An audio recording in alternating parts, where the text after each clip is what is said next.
And if people were really watching, then they wouldn't say, I can't believe this council unanimously voted in a tax increase, because we didn't.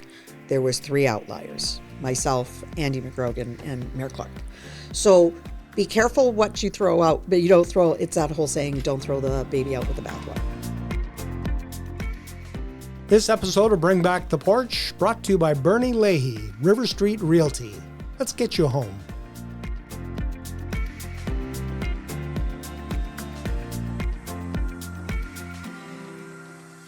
Well, one of the fears when you're doing a podcast is that you get a guest who is shy and retiring and you can't get 2 words out of your guest. I don't think that's going to happen this morning. Stop it. I actually tell people the easiest way to remember my name is just because I'm shy. Shy is short for me being shy and introverted. You are, yes. There you go. Shila Sharps, candidate for re-election to Medicine Hat City Council. Welcome to the porch. Thank you very much. Thanks for having me. The last 4 years, that's probably one of the things that people have asked you the most about. The last 4 years have been, you've been at the eye of the hurricane. What's that been like? Well, you know what they say about the eye of the hurricane, it's actually quite calm.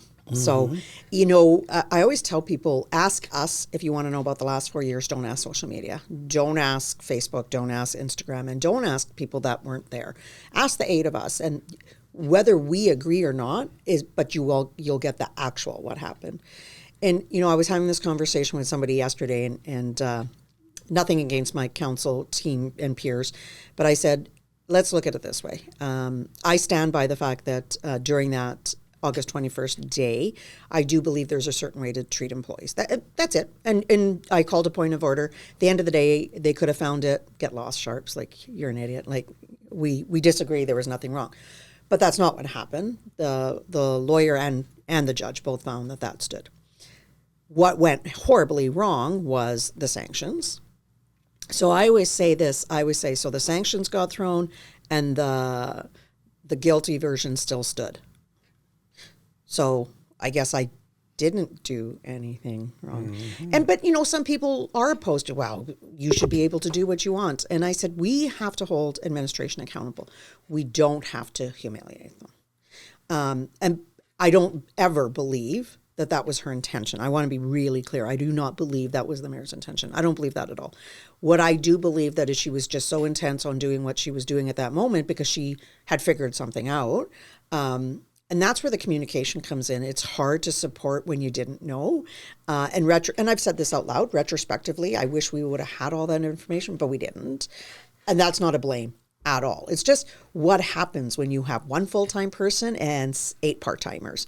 We don't get the same focus and the same information at the same time. So I do feel bad for her because I think her intention, people say, oh, I gave her the wrong deal. At the end of the day, I stopped it. We all have choices.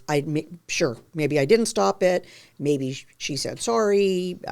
Maybe the city manager said sorry. Maybe council didn't throw the book at her. There's lots of things that could have changed. And I think we all play a part. So from that date in August of 2023. The day before my hole-in-one, yeah. You got a hole-in-one? I did the very next day, okay. Yeah. What happened internally around the table? Relationships fractured? Not as bad as everyone tells me they are. So yeah, that's what I would like to get into. Okay, because, sure. Because, you know, we hear things, but we never get the chance to hear it from someone who was standing in the fire. Yeah, and I have been saying it, but I hear all the time, there's a couple of mayoral candidates that are saying, it's so fractured in the infighting. I'm like, there is? Man, I must be late. Do we all get along? Yeah. Do we all love each other and go out for dinner? No. But I don't do that with anybody. That's not why I was elected. And it's kind of one of the things I ran on, Brian, was I always say the old boys club is not what anybody needs. And it's never about old and it's not about boys. It's a way of thinking and it's about protecting and covering those that you work with and that you're friends with. And you start this whole, it's the old boys club. They're just covering for each other. And I said I would never do that because I don't do that.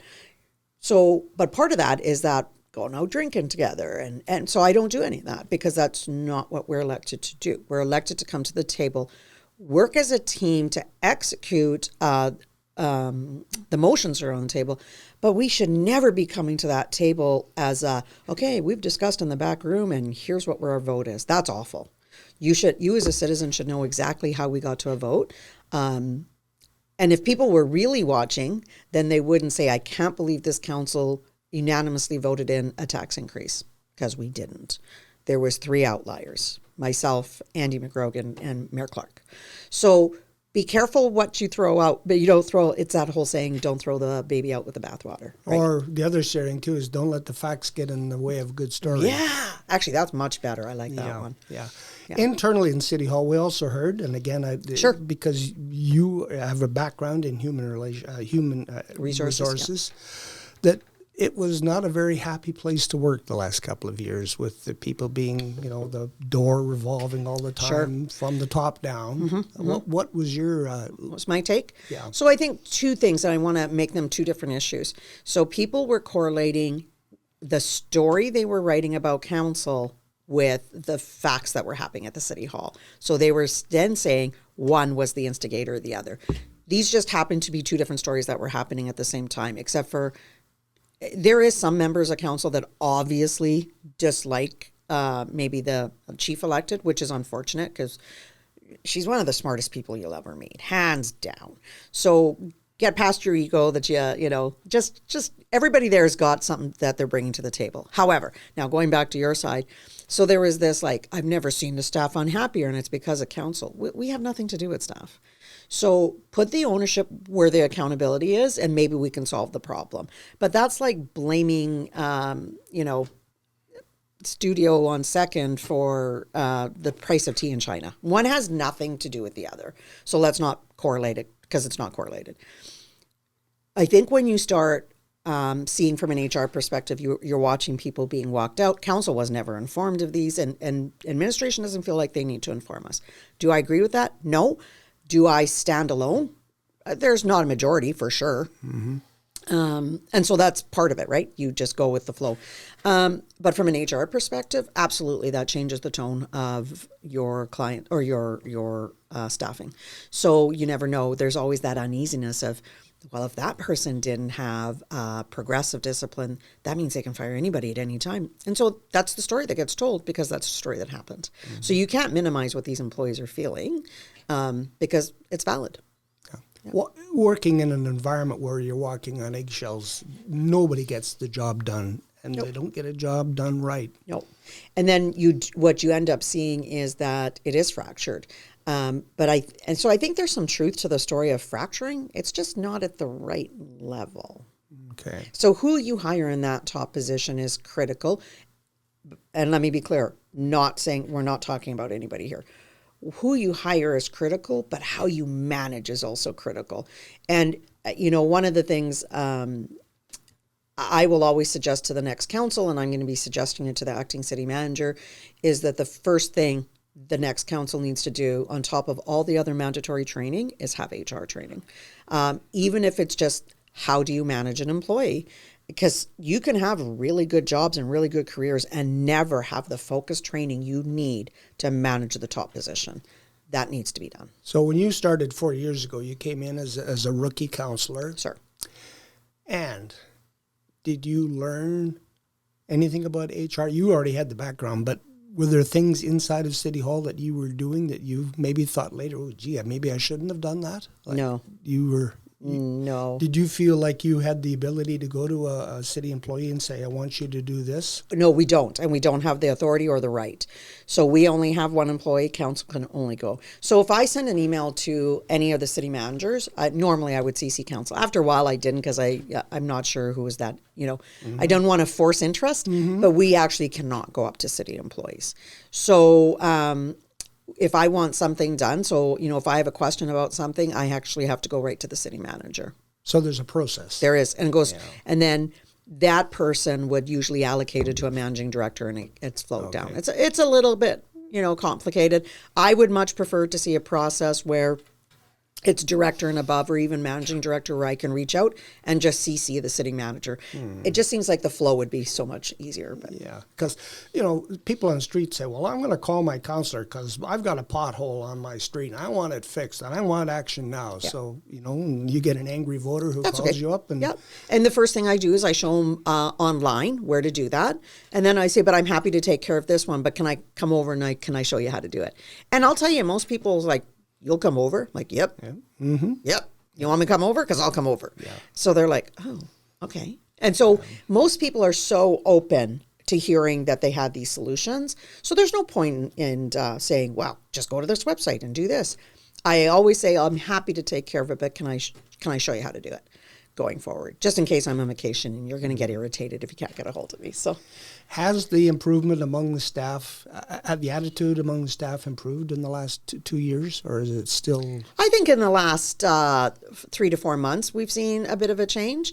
But I get it. Like, they want stability, and they want to know. I'm going to say this about employees. They just want to do their job. Employees just want to come in and do their job. But the one thing, so I want to say that about employees, but I also want to say one thing that I feel like we need to get back to as a whole is administration must be there at the will of council. And a council is there at the will of the people. And I think both parties have forgotten that a little bit. So if you remember, probably, 4 months ago, I brought in a motion to do a non-statutory public hearing on the transportation master plan. And it was defeated. And I was so upset because for months I was convinced that we had a problem at Division Avenue. And I kept getting pushback saying, there's no problem. It's your problem. You're biased. I'm like, well, I don't think I'm biased. I'm hearing it. It was in trickles at the time. But I said, I do think we need a non-statutory hearing. Like, let's just hear them. No, we've done lots of public engagement. And I said, I've been to them. No, there's not lots. There's 2 or 3 people that show up, nod, smile, and walk away. That's not public engagement. That means you've done it. It doesn't mean we're getting it. So there's 2 different things, right? So I was sad when we were defeated because I really think that councils should be wanting to hear from the public, not on every item. Like, they've got to understand they also voted for us. Let us do our jobs. Mm-hmm. But this is a doozy. This is how our streets are going to be made. And the uproar after that meeting was insane. So I was a little gawky for 2 weeks, let me tell you. I was pretty much, I'm sure they wanted to throat punch me. I was pretty unbearable. So when they came back and said, would you like to make this motion? I think it was Councillor McGrogan. He goes, I think we need to do a non-statutory. I'm like, really? That's weird. Where'd that idea come from? He says, would you like to make it? I'm like, oh no, you guys can eat all the crow on this one. I'm good. So I think Councillor Hyder made it, which I'm good with, because it always should have been in front of the public. Just, and it shouldn't, we should never wait till people are angry to hear from them. We want to hear from them so we make better decisions. So that is the will of the people. But people need to come in there and give us those thoughts kindly, rationally, and with respect. This isn't about saying you suck, because that transportation master plan was actually approved not by this council, right? So, and councils don't get involved in projects. If you want us involved in projects, that's a whole different conversation. Yeah. Right? So that one of the questions that I've heard on the street is, well, how in the world did council approve that on Division Avenue? Yeah. Like, how did that happen? Who signed off on that? Yeah. And so if you look at the 2010 plan, it was signed off in 2013. 2013. So that's 10 years plus. Yeah, and which was always my argument. We cannot be executing something that's 15 years old or 13 years old at the time, or 12 years old. I can add. I said there'd be no math. Oh my God. So you shouldn't be executing. So we need to go back. And so they did go back and do those open houses, but it's like I said, if you put up, and the pictures were amazing. They looked gorgeous, but at no time did I see one lane. At no time. And so you expect to be that level of detail. So I know some of the, citizens was really bad. Why didn't you ask? Well, hang on. There was questions asked, absolutely. So I don't believe there was an intent to deceit, but I also don't think there was an intention to go into, because we're very conscious of getting into the weeds, right? Because that's what we get accused of doing. So one of the things I said in retrospect is I think you need to have all the pretty pictures you want, but on the side you need to say original, 8 meters wide, new, 6.4 meters wide. And then they'll go, oh, wait a minute, where's that 1.5 meters? So it gives them the information to ask the questions, and then you've got a public engagement. Otherwise, you just have public nodding, right? Yeah. So, and that's the question I asked on Riverside. If you remember watching that, I said, so if I go out there with a tape measure and it's exactly 8 meters and you're done, you go in and you rip up the roads because, right, they said they weren't going to make any changes. If I go and measure, is it still 8 meters? No. Well, then there's changes. No, it's just new engineering standards. I said, let's not play verbal games. And I don't think that's the intention. I think the intention is this is what they see as fact. So it's like we've got this going on. They're saying this, we're hearing this, but we all got to remember it's the public. So what is the public? You can hear what the public is saying. You took our lane away. We don't like the red brick. I hate the red brick, so I get it. It's slippery. And we can do beauty, and we can do bikes, and we can do all of that with cars on the road. I think it might have been Lindsay Clark, mayor, when she was here with us on the porch, who said that they didn't know that people were driving in the parking lanes on Division Avenue. I did. So in all fairness, I don't know if you watched that meeting where one of the engineering managers said, but Councillor Sharps, that is a parking lane. It was underutilized. I said, absolutely, because it was utilized as a roadway. I said, but how do we not know that? So, but that's my expectation. But reality is their expectation is that I knew that it was a parking lane. Right. So I want to defend them a little. Yes. Yeah. But I drove that every day because I live in Vista. So I'd come down College, I'd go up Division, and I always took that inside lane because it cut me out past everybody. Yeah. Right. So that's where that whole we're not hearing each other. Right. So that's why I think these public engagements are so important. But I think we have to change what we do. It's not about staff sitting in a room with pretty pictures and we nod and smile. We have to be so clear.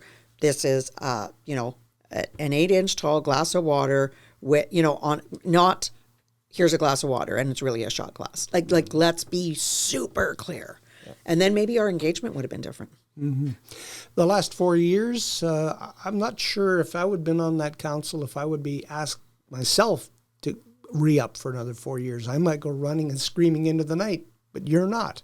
No, because again, what people say and what is true are two different things. So we go into council every day, we read, or every other Monday, we read our packages, we go in there, we debate, and I hear, well, this council needs to work as a team. And I always say, so you want 8 people that all have the same thoughts to go in? No, you don't. That's all great until it's something you don't agree with. Then you want that voice at the table. So what has really changed from this council to the past councils is we said we'd bring everything out into the open and kicking and screaming, but it did happen. That comes at a price. That comes at a price. But I guess I knew that price. I'm surprised that people didn't know that price. It's like all of a sudden having a camera in your living room. Right? You don't, all of a sudden, all the family secrets are out there and you go, damn it. But that's reality. So this whole, they're infighting and they can't get along. It's just narrative. Do I get along with everybody at the table over every item? No, but we always walk out of there chatting and whatever. Last night it got pretty heated on some of the stuff. It doesn't matter. That's your job. And then you walk out and you're talking about what you're doing tomorrow. Okay. It's not what people say it is. Okay. Well, I'm glad that you were able to clear that up for me. Yeah. Let's take a look at where we're going now in the next 4 years. One of the big items I think that the next council is going to have to decide on is the MCC. Whether council will move some of the responsibilities for the operations of the energy division into a municipally controlled corporation. Where is Shila Sharps on that issue? So Shila Sharps is not opposed to an MCC. I was just opposed to an MCC right now. Council made a motion, I think, 3 years ago, and it took an exorbitant amount of time. And that's just the way things roll in a municipality. But unfortunately, it rolled out just before an election. And I don't think I have... Council of the future needs us to make our decisions and execute things, but not $5 million. That is... Could you imagine if we agreed to that, staff start spending the money and the next council is like, So now we're going to reverse it. That is not fair to the taxpayer. We're acting like this taxpayer is like an open debit card, and it's not. And I still had questions with the MCC. I still feel It sounds like I still have accountability as a councillor. And I've always been a firm believer, if I have accountability, then I want the responsibility to go with that. But don't make me accountable for something that you're keeping me out of the decision-making process, right? So kind of like the roads. Council doesn't actually have anything to do with the roads. If you want to hold me accountable and say, well, council's responsible, then I'm going to say, fine, give me the plan, right? But you don't get to do both. So same with this. I don't want to say, we need to negotiate how this looks like. Because if I'm accountable to the taxpayer for the decisions of an MCC, then how does that look? So I have a board of directors that are making all this money, and I don't know what they're doing, but I have to be responsible for what they're doing. I think there's a cleaner way to do that. The second thing is, I think our rates need to be the most competitive in the province before I ever agree to putting another curtain up where the public is excluded. So as you probably know, I've been pushing the whole redesignation or reorganization of the medium and small business commercial classes, because I feel that they're unfair to some businesses, like punitively unfair to some businesses. You're always going to have a slight discrepancy. I understand going from small to medium, but when you have a huge discrepancy, that's a bit of a problem. So my fear with an MCC was we were putting in yet another curtain where the average citizen couldn't come talk to council about their issues. So if we're going to remove that, it better be at the benefit of the citizens, not at the detriment. Another item, and this is a result of the most recent council meeting, is the person at the top, the city manager. Yeah. That is going to be a tough nut to crack. No, you have to walk me through what your question is here. I'm not sure what it is. Okay. You have, I guess, given the intention to the city manager. Right, to terminate, yes. So this, we got 3 weeks as of this morning's recording, I think, before the vote. So the next council, I don't know if you're going to get all of this. 3 weeks before the vote, but this council's in until October 31st. Okay. Till the next swearing in. Yep. So will you be able to get this absolutely. Cleared up? Oh, yeah, absolutely. Okay. Yeah. And so just to refresh people now, what was the result of the meeting on the 29th of September regarding the intention to... So under the MGA, councils must give notice in public. So I don't know if people knew that. It wasn't us just being, what are they doing? It wasn't. So I think it's 206.2, I could be wrong, of the MGA that states council must give notice of intention. And so what this allows now is an opportunity for whoever's in that position to say, you know what, I want to talk to you guys. So they can come and talk to us and say, you know what, I think you're making the wrong decision. Here's my ABCD. Or that person might turn around and say, yeah, peace out, we're done. So but because it's the top position, and if you recall, when we appoint the person, it's done in public. Mm-hmm. So the removal of the appointment must be done in public as well. Okay. So that might not carry over for a new council. It won't carry over for a new council if I have anything to do with it. Because that probably wouldn't be fair to them because they're coming in. Absolutely not. Yeah. Okay. Another issue, and you've heard it probably in the forums, is people with their property taxes and their utility rates. People say they can't afford another increase. So I think there's already one in the books for next year. Yeah, so you do 2 years at a time so they can budget. Cycle, yeah. So again, I voted against it. I am a firm believer. I own a business. I own some commercial buildings. I own my property. And I use this example all the time. So I have an old commercial building just down the street, and it's old. I keep it up to date, but my air conditioner blew this early in the summer. So I'm like, an air conditioner on a commercial building is not cheap, right? So you're going, ugh, damn it. Well, I wanted to do ABC, but now this blew up. So the question in front of me is, do I do A, B, C, or do I do D? It was never, I bet you if I raise my invoices to my clients, I can cover everything. And that's what I feel like we do. And maybe that's a very simplistic way, but I feel like we think the taxpayers are bank. And I think we need to get back to how many doors is there, what's our growth or what's our population, and then establish, in my mind, a ratio. And I use the fact that I worked for a big U.S. company, and I use it this way. I had like 6 locations. I had India, China, U.S., 2 in the U.S., and 1 in Canada. And I'd be like, okay, for every 100 people or these were thousands, but we use this ratio. For every 100 people, I get an extra payroll person, right? So, but until we hit that threshold, we didn't get another person. And it wasn't 100, it was 200. So in other words, if I wanted more people, I would have to figure out how to operationally get them growing so I could hire somebody. So we were all working towards the same goal of growth. So until we have that growth, so in this example, you'd say, okay, there's 67,000 people. Oh, maybe it's only 700 people that work for the City of Medicine Hat on a full-time permanent basis, right? So since staffing, and I'm not saying that is it, so I'm just using numbers very loosely, so don't get me wrong. I would rather be the employee that pays well, good benefits, good pension.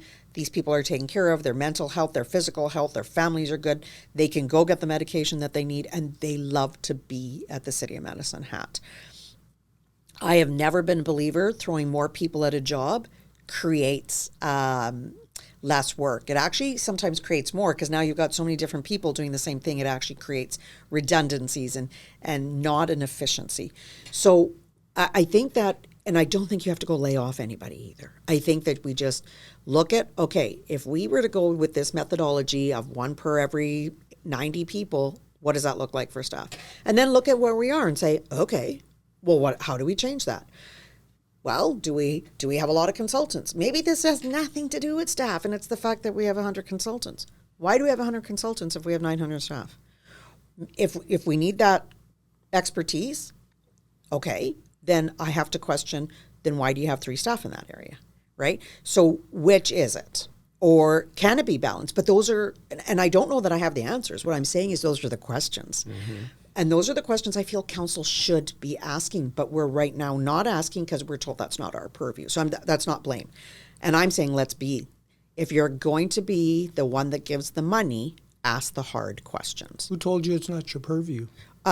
It's always been council kind of gets pushed back with administration on budget items. So we get, if you listen to the budget meetings, everyone uses here's the bag of money, you do with it what you want. I'm like, here's the bag of money and what's going to what, right? I don't think we should be opposed to asking that question. And it's not about questioning them, and it's not about trying to find out if they're doing something wrong, because I don't think that's the intent. I think it's about sometimes fresh eyes gives a different perspective on something, right? So when you turn around and ask a question, so here's a good one that there's a group out there mad at me about. I'm pushing Heron Crossing, the pathway, only because we allowed it. So it's like if I build a house and I don't put the shingles on, is the city going to let me get away with not putting the shingles on? Hell no. They're going to come back and say, you're accountable, put the damn shingles on. So in this case, we're accountable. The city's accountable. 15 years ago, we gave the guy the bonds back. Okay, guess you're accepting responsibility. There's 300 homes in Desert Bloom. There's another 19, and then there's another 8.